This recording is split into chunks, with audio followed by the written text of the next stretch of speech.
ایک مرتبہ کا ذکر ہے، ایک ویران راستے پر ایک اونٹ کھڑا تھا اور اس کی رسی بھی کھلی ہوئی تھی۔ اسی راستے سے ایک چوہے کا گزر ہوا۔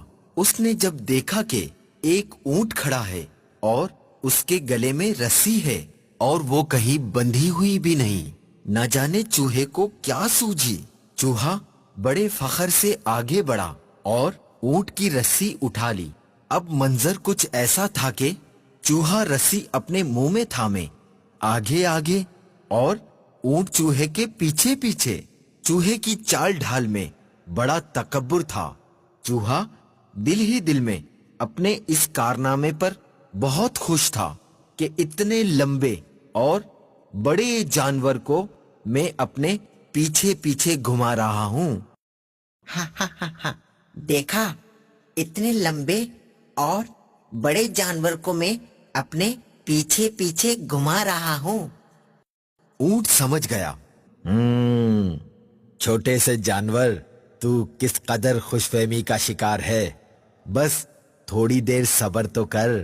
چوہا اور اونٹ ایک ندی کے کنارے پہنچ گئے۔ ندی دیکھ کر تو چوہا ڈر گیا، چلتے چلتے رک گیا۔ اونٹ رکا اور چوہے سے مخاطب ہوا، اے میرے رہبر، خیریت، آپ رک گئے؟ پیارے مدنی منو، پتا ہے پھر کیا ہوا؟ چوہا جو پہلے تو بہت تکبر و فخر سے چل رہا تھا، اب ندی کے بہتے پانی اور گہرائی کو دیکھ کر تو اس کی حالت ہی غیر ہو گئی۔ اونٹ نے ہنسی چھپاتے ہوئے کہا، ڈر کیوں گئے ہو؟ کیا بات ہے، آگے بڑھتے جاؤ، ہمت اور جرت سے کام لو۔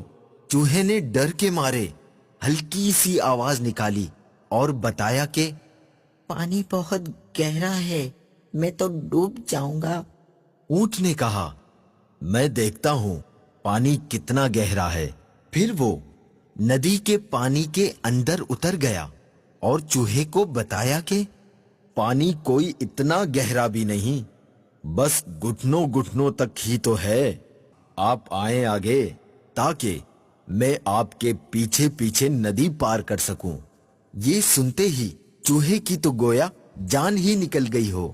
بڑی عاجزی و انکساری کرتے ہوئے چوہے نے کہا، پانی تو آپ کے گھٹنوں تک ہے، میں تو ڈوب ہی جاؤں گا۔ چوہا سمجھ چکا تھا کہ وہ جس بات پر غرور و تکبر کر رہا تھا یا وہ جس خوش فہمی میں تھا وہ درست نہ تھی۔ کسی کو حقیر نہیں سمجھنا چاہیے۔ چوہا اپنے کیے پر بہت شرمندہ تھا۔ کبھی اپنے آپ سے کمتر کسی کو نہیں سمجھنا چاہیے۔ ہر چیز کی اپنی اہمیت ہوتی ہے۔ آؤ میری پیٹھ پر بیٹھ جاؤ۔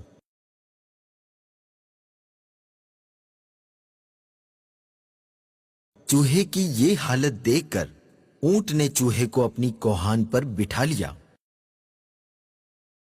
اور ندی پار کرا دی۔ پیارے مدنی منو، دیکھا، جو دوسروں کو حقیر سمجھتے ہیں انہیں شرمندگی کا سامنا کرنا پڑتا ہے۔ ہمیں چاہیے کہ ہم کسی کو حقیر نہ جانیں۔